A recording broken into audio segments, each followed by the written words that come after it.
Wayland Party Gamers, we're doing another server upgrade. You may remember this bad boy is our storage server. It's also where we host our Minecraft and Valheim servers, things of that nature. And, well, it eats up a lot of power. It only has room for so many hard drives. And thanks to Chase over there, say hi, Chase. Oh, that's right. Yeah. We got to put in a lot more drives, both in the front and in the back, and it's going to way more than double our expansion possibilities, and it lets us use bigger than 2 terabyte drives. So right now what we've got to do is unshuck a bunch of drives and put in all the data, copy all of it over, and then move these drives over to that one. So this is going to be a process. Let's get started.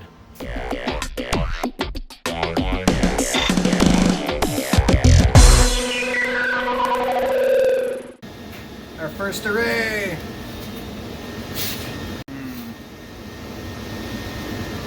Okay, well here we go. Copying from the old one onto a temporary RAID array on here with a bunch of 4 terabyte drives.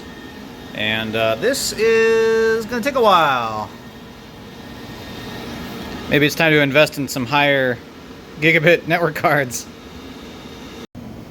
Okay, well it's been a week and we got some new RAM replacement to replace this bad stick, as well as a CPU replacement to go with these 10 core with hyperthreading 3 gigahertz Xeons. So that'll give us a total of 40 cores going right to Windows. So, well, that should make everything we do a little bit better. Okay, there we go. Just shy of 100 gigs of RAM. And if we go to CPU configuration, it's 3 gigahertz. Yeah. Alright, there it is. Have you ever seen 5 rows of CPUs cores? Well, I mean, you might have, but I've never owned one that big. Just shy of 100 gigs of RAM, and we've got the RAM overclocked to 1866. We're going to see if that's stable. Okay, whoa, look at all those cores! And it's going fast. So this is 2 10 core with hyperthreading for a total of 40 on here. And this is R15 CPU score. Yeah, I'll take that.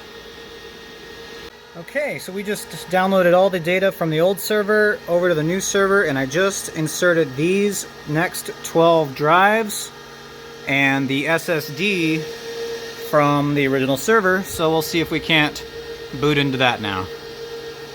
Okay, we got the SSD from the old machine running on a Hyper-V instance, and it looks like it's booting. I had to make it a Gen 1 Hyper-V instance because this was not UEFI capable, so the install of Windows on here, on the SSD that we installed, is also not. So Gen 1, looks like it's working.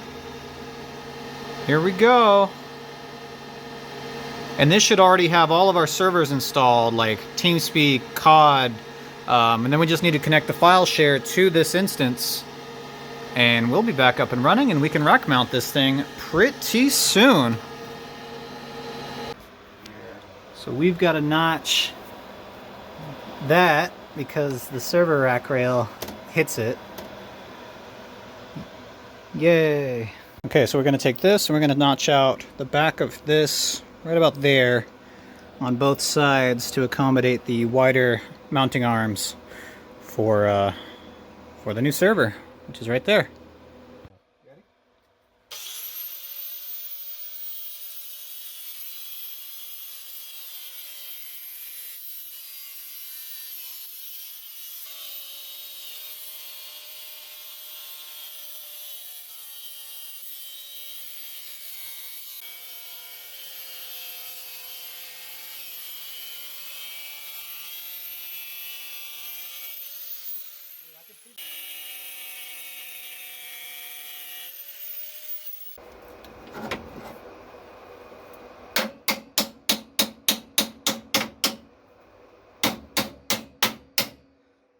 That's why.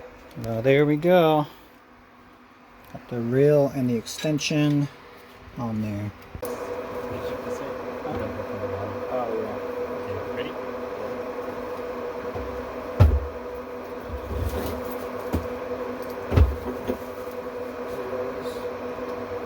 That should stay in place. Think I got it?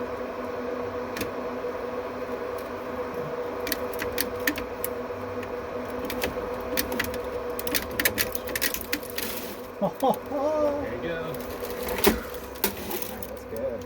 All right, well, we shifted everything else down by 1 U, and the new server is here, and it seems to be working. So if we want to go 10 gig later, well, we'll be able to do that. One step closer to having the LAN parties again. Yep. So once you get vaccinated, come on down. We'll have LAN parties some point towards the end of the year, and brand new server to facilitate it. Super excited to have this project finally done. Anyway, thanks, Ron. You're welcome. Gotcha, man.